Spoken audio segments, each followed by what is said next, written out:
you all signed up for this, which means that you all already have something in common. So please just feel free to be brave, jump into the conversations, and obviously try something new. And the other thing is obviously what this whole talk is about, which is about trying something new and actually sticking to the things that we've started. Now, obviously, we're all going through a bit of a weird and difficult time, and some of us will have more time in our hands and are potentially interested in starting something new. So that's what we'll be really doing, is diving into some of the problems that you might come up against and how to overcome them. So for now, I think you should all be able to use the chat as well. So I'll just crack on, but I would be super interested to hear, like, what are your biggest issues? What are the things that you're coming up against? And basically, why have you joined today? What would you like to get out of that? So just put in the chat, and then we'll definitely come back to that and see if we can answer it along the way. So yeah, basically what tends to happen when we start something new is that we starters almost underestimate the effort it actually costs to start something new. And this is physically, but because you have to put in the energy, but there's also something emotional about it. And it can be scary and tough. And even though on paper it seems to be super simple and easy, it can actually be really difficult. So to start off, I'd like to focus on the whole picking something you want to start. And something I've been hearing a lot around me is people that say, like, well, I have more time on my hands now, but I don't know how to spend it in the right, whatever that may mean, way. So I end up doing nothing, and I just watch Netflix all day, and I spend time on my phone. I get this dissatisfied feeling, and I want to spend it in a different way, but I don't know how. Or there's the other way, which is I feel like there's so many things I could potentially do, but they all sound a bit meh, and I don't get too excited about that. So to start off, I really want to dive into a bit of a curiosity mindset. So if you're going to pick something new to do, what you really need to do is adopt a curiosity mindset. And obviously curiosity is all about your openness to experiencing new things. But actually, I think it goes a little bit further than that, because curiosity really allows you to look at something with a fresh pair of eyes, almost from a meta level, like a drone would. So curiosity can be really used in two ways when you apply it to starting something new or sticking to it. And the first way is that curiosity really allows you to analyze how you are feeling and why you are feeling what you're feeling when you start something new. So deep diving into this, you may be able to find out why you find it difficult to continue, or maybe why you love what you're doing, and maybe you can find more activities that align with that. So give you a bit of an example, like instead of getting sucked into the emotion itself, your curiosity allows you to investigate why you feel like that. So maybe when you start something and it's not working out and you're feeling frustrated, and you're frustrated because you're not sticking to what you set out to do, and you get angry with yourself. And there we are, being angry with ourselves. But what if we come from a way more curious mindset? And alternatively, we could say, okay, I'm going to be curious about this. I notice that I'm frustrated. Why is that? Okay, maybe it's because you're not sticking to what you set out to do. Okay, why is that? Well, I feel like that I set out to achieve something that is actually impossible, and now I feel like a failure. Okay, let's stay curious. What could you do about that? Okay, maybe I could be a bit more friendly to myself and also lower the goal I set out originally. Instead of being angry with ourselves and feeling like a failure, being curious, we uncovered that actually we can be more friendly to ourselves and we need to lower our goal. So that's one way you could use a sort of curiosity mindset to really uncover what is going on when you're not sticking to something. And the second way you can use curiosity is obviously in deciding what you should pick. And this is mainly helpful for those out there that want to, the people that want to spend their time differently, but don't know what to do. So this is what we're going to do a little exercise around, which is really practicing our curiosity. So in a second, we're going to put you in breakout rooms where you'll be matched with another person on this call. Obviously, feel free to shortly introduce yourself, maybe your name or from where you're calling. From them, pretty quickly, I'd like you to start with the exercise because that's what the good stuff is. I'll copy the instructions also into the chat. You can always look it up. But what I'd like you to do is assign one person as person A and the other person as person B. Maybe the person on the left of the screen can be A. I don't know. And person A, I want you to think of an activity you find incredibly uninteresting. Something that you've always wondered why people do this, because you cannot imagine you would ever engage with this hobby, whatever it might be, or this activity. Please share this activity with the other person And then I would like you to both come up with 3 reasons why this activity actually could be enjoyable for you as an individual. So what would be a good reason to engage with it, even though maybe you naturally are not drawn to it? Then obviously exchange your 3 things, and maybe you uncover that something that's actually super boring might be actually quite interesting if you try to be as curious as you can about the activity. We're now going to put you in breakout rooms. We're going to do this for 8 minutes. If you just start, if you have some time left, you can switch, and maybe the other person can come up with an activity. So Katie, please, over to you, and I will put the instructions in the chat in case you want to look them up and figure out how to do this. So thank you for your answers, by the way. I'm going to read them through. So in the chat, you can now find the instructions from me to everyone. Katie's going to put you in your breakout room. Good luck and enjoy.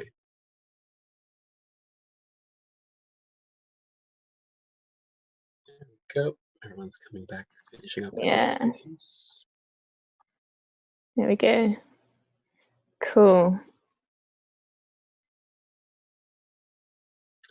Nice one. Nice. Okay. I think that's everyone. So welcome back, everyone. I hope this was useful, and hopefully you can take away from this that if you come from a really curious mindset, basically anything can be interesting. And hopefully you realize that it's helpful to look at things with a fresh pair of eyes, and also sometimes brainstorming with someone actually help see what something can truly bring to your life. So now we're moving on, and we're moving on to the why. Now, so for those of you that have interacted with Nomad Academy before, the why is incredibly important to us, and basically so important that we actually devoted an entire part of our course to it. And what we tend to see is that when people start something, quite often they give up very soon, and obviously there could be tons of reasons, but very often it's actually because the challenge was maybe too tough or they didn't enjoy it anymore. And these problems could potentially be tackled by looking at the why of your activity. And the reason your why is so important is basically for 2 reasons. Because if you start looking at the why of your activity, whatever this may be, it helps you to start to work on things that actually have meaning to you.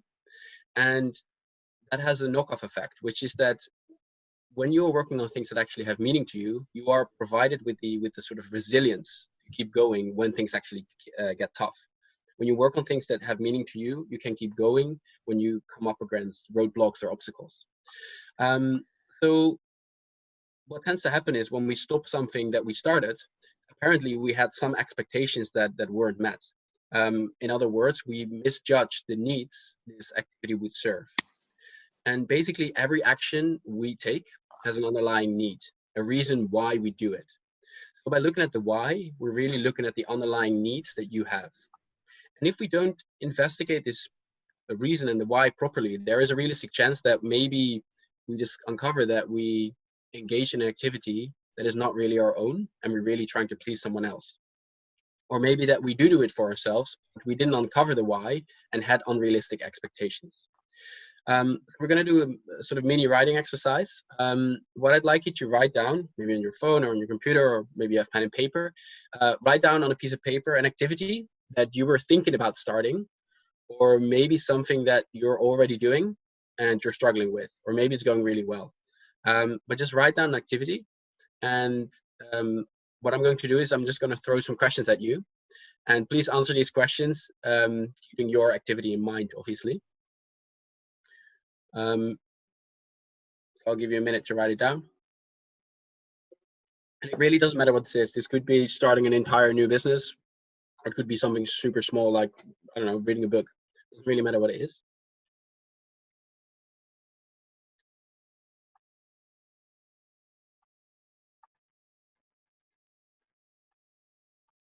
And then the first question I'd like you to answer, looking at your activity, is if social media didn't exist, would I still do this? And obviously not from a marketing perspective, but the activity itself. And just write down yes or no, or maybe. And the second question is, whose praise am I looking for? Is there someone you're trying to praise with this?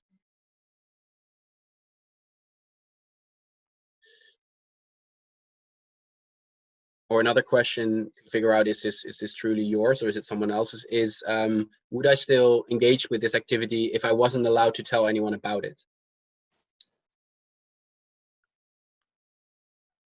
And it might be yes. Hopefully it's a yes with all of them.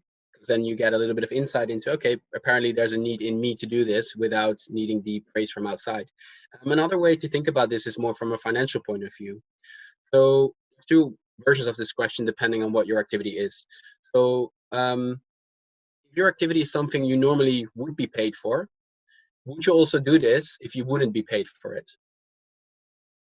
So for example, if it's starting a business, would you also start this business if you wouldn't get paid for it? Would you like it that much?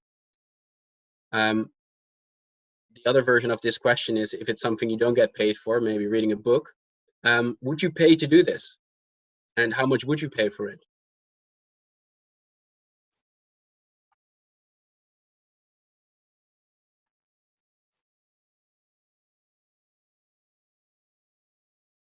These are just some questions to figure out, like some underlying needs. Is it to please someone else? Is it maybe financially? And there's no judgment in that. But sometimes we figure out, like, actually, I don't want to do it for the money, or I don't want to do it to please someone else. These are just some examples, and there's way more. So we're going to dive a little bit deeper into this. So when I'm done with the instructions, I'm going to give you all roughly 5 minutes, and after that, we'll match you up again with someone. And really what I want you to do is look at the activity that you wrote down. If you want to change activity, that's okay. If you feel like, I just wrote it down quickly and actually I thought of something else, or stick with the same one. Really, what I want you to write down, not right now, and I'm going to give you 5 minutes for that, is to write down the underlying needs that you think were going to be met by this thing you've started. Or if you've already started, what needs are underlying that activity that you're engaging with. So I'll set a little timer. Then you can have 5 minutes and just dig into the needs. Which needs are you trying to fulfill with this activity? Hopefully you can see my screen. There we go. Just take your time. If you have any questions about it, you can pop them in the chat, and I'll answer them. But I'll be mainly quiet. So just think about the needs.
Yeah, there's 1 minute left, so if you're done, you can maybe grab yourself a quick drink in the next minute, and then we'll continue.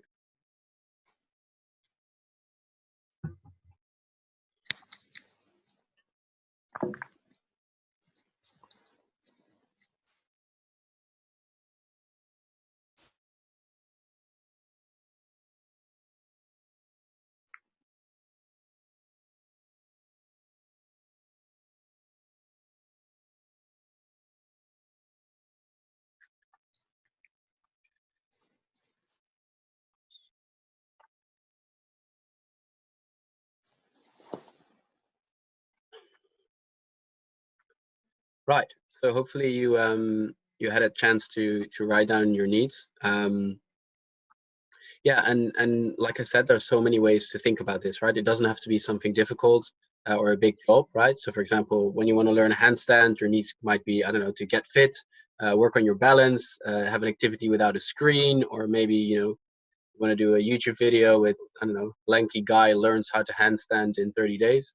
Or there's also obviously bigger things, right? So maybe if you want to start an eco-friendly business with your friend, the underlying needs might be to reduce plastic or develop a deeper relationship with your friend, or maybe to receive praise, right? There's many reasons we could do this. So what we're going to do is we're going to put you again in a breakout room with someone. And again, I'll copy paste the instructions into the chat. But one of you is gonna start by sharing the thing they've started or that they want to start. Basically, what you did the exercise just about. So share the exercise you wrote down, and then share the needs that this activity serves. And then from there, I would like you to have a brainstorm together. So might there be other needs that this activity serves? So if there may be a need underneath the obvious need. For example, in the, what I just said was, okay, I want to start a business to reduce plastic, but maybe the underlying need is that underneath that one is work on something that makes the world a better place. And then what I'd like you to do after that, so do a little brainstorm to make sure that the list of needs that you've uncovered is actually quite accurate. And then I want you to look at the most important ones and see if together you can think of another activity where these needs might be served. Make sense? Because sometimes when we look at the why of something, activity that we're doing doesn't actually tick the box, and maybe we should be engaging in, instead of doing handstands, I should be engaging in tennis because actually making connection with someone is super important to me. Or maybe if I want to make an impact in the world, starting an eco business with my friend is not the best way of doing it. Maybe I should do something else where I can make that impact that I want to make and start, I don't know, a technology company instead. So again, I'll put the instructions in the chat. Katie is going to start the breakout rooms again with 2 people, and I'll put the and you'll have 10 minutes. So if you're halfway and you have time left, you can obviously switch and just do it the other way around, where the other person shares their activity and their needs, and you can have a brainstorm about it. So I hope you have some good conversations and good luck.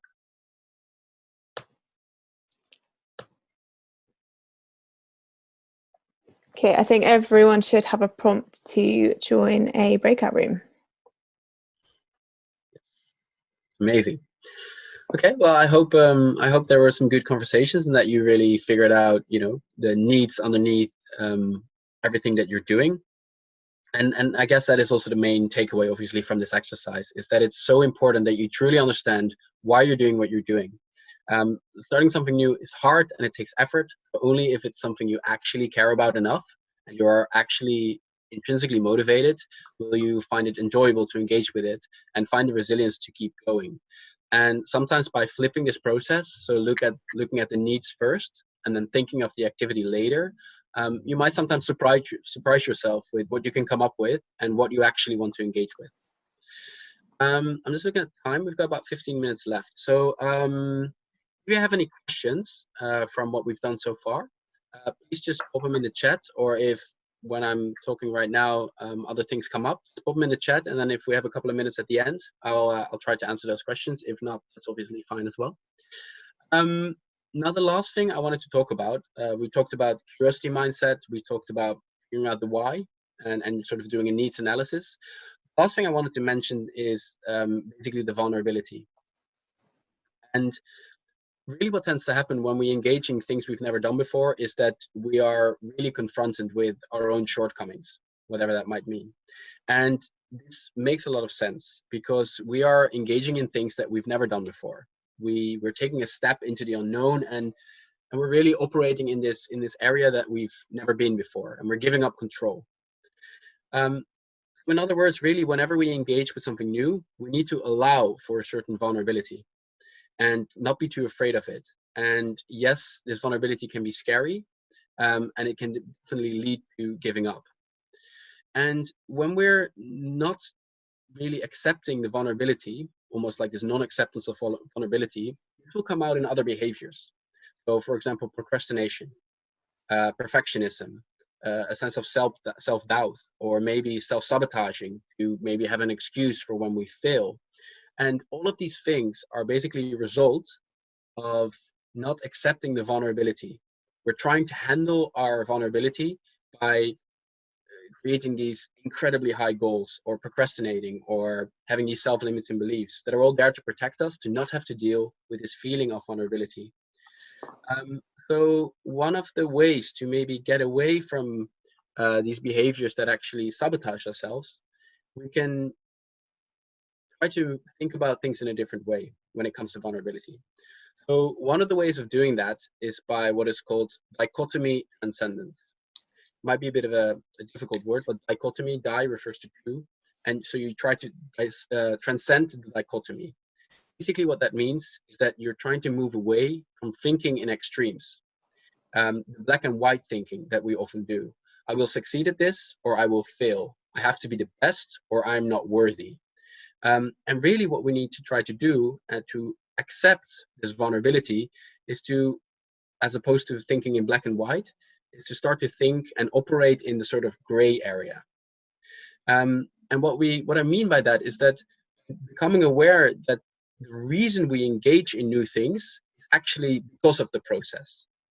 It's not necessarily about the outcome or the goal. Whoever you speak to, whenever they reach the goal, there's always another goal. There's always a way to be better. Even if you speak at people who are the best at what they do, always know ways to improve, which means that your goal is not that relevant. The reason you do it is actually because you enjoy it.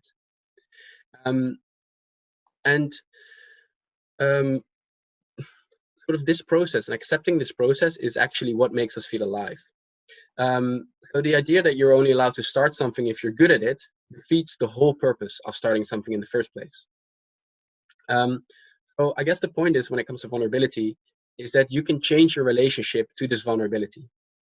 So instead of seeing this vulnerability as a negative thing and trying to fight it and have a form of resistance to this vulnerability, try to recognize it for what it is, which is basically your teacher. It tells you something about yourself. It shows you where your self-limiting beliefs are. Maybe it shows you where your inner critic is really alive. So vulnerability can teach us many things about ourselves if we can look at it from a curious mindset. Going back to where we started. Let me just have a quick look, because I think someone popped something in the chat. Oh no, someone is thinking someone. Well, that's also very good. Okay, so maybe we can talk for the last couple of minutes about some other techniques that you can apply. Because yeah, we talked about vulnerability and the need to be brave. But there's also other things you can do to make it easier when you engage with something. So what tends to happen when we start something new, or even when we're already in it, is that we tend to set incredibly high goals for ourselves. And what we then do is we have this idea, because we set a really high goal, that we have to jump all in and basically ripping our own lives apart, start a full anarchy of our life, because now we're going to go all in on this huge goal. And we probably experience this maybe with New Year's. I'm going to go to the gym 5 times a week. Well, great. And then you're 1 week further, you realize you've only gone 3 times and you feel like a loser, right? So the way to approach this maybe is to think of things in more evolutionary terms, right? To change things, you need to go slow. So this might mean that you want to halve the size of your goal, whatever the goal is. And well, there's a little anecdote. that I actually told yesterday as well in another workshop. And it was about this girl who wanted to start a vlog. And she set herself this goal of reaching 1,000 views. And then she got super scared because reaching 1,000 views is very hard. And she was super afraid that no one would watch her vlog. So I was her coach, and I asked her, well, how many people have seen your vlog so far? Well, and obviously she said 0 because she hadn't made the vlog yet. And then I asked her about her worst case scenario. So let's say you make a vlog. What would be the worst case scenario? How many people would view it then? And she said, well, obviously 0. So I said, well, would you agree then that you're basically living in your worst case scenario right now, which is that no one has ever seen your work? And obviously she had to laugh a bit. The point was that by setting a goal of 1,000, she set an extremely high bar. Her worst case scenario was no one watching it. Why make your goal 1,000? Why not make it 50? And so that's what she did. Changed it to maybe I try to get 50 views because that's already 50 more than having none, which is what's going on right now. That can sometimes help because when you get to 50 views, great, you can keep going and maybe reach 100 or 200. And another thing you can try to do when you engage with something new is to approach it as an experiment. And by reframing this new thing you're engaging with as an experiment, there's suddenly way more room for failure, because even in the language we use in our day-to-day, experiments can work out, but they can fail. Failing experiments are a part of something we accept with experiments because, it's an experiment, so it can fail. So when you start something big, you're not sure if you truly want it, if you can run some experiments. These can ideally be even reversible ones. So if you're thinking of starting a company, as opposed to starting a company, have 50 conversations with people that have a business in that area. Or when you want to start a new job and you think about, maybe I want to become product manager now, as opposed to, quitting your whole life and becoming a product manager and maybe finding out 2 weeks in that you don't like that, have 20 conversations, do a course, and basically approach it as an experiment where, just like a researcher, you're going to collect data. And based on that data, the needs, combine them together, and then you can figure out, is what I'm doing actually going to fulfill me? And actually, am I going to enjoy it and then stick with it? So by rephrasing new things as I'm going to run an experiment, there's way more freedom to actually fail. And if the experiment fails, that's fine as well, because you can simply run another experiment. And this really will limit this feeling of vulnerability. And also this might lead to a higher sense of self-worth when you're engaged with something new. Actually, as I was saying that, I think there's this quote by Thomas Edison, I think it was, when he was inventing the light bulb. He said, I have not failed, I just found 10,000 ways that don't work. And that's really how you can approach it when you start something new. See it as an experiment that might fail, and the failure, what you found out, is actually a success.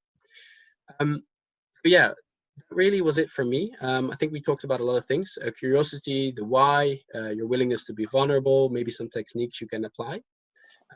Obviously, there's a lot more you can talk about: self-limiting beliefs, maybe your inner critic. In the course we talk a lot about habits, because obviously when you start something new and you want to stick to it, making it a habit can help a lot. So that's also something you could look into, or maybe reach out to us if you want to hear more about it. That's it for me. Katie, I'd like to. Awesome. To you. Thank you very much. Yeah, so just to kind of wrap things up, thank you so much, everyone, for taking some time out and joining us this evening. I hope you managed to have a few interesting conversations with a few interesting people and discovered something useful that you can kind of take away.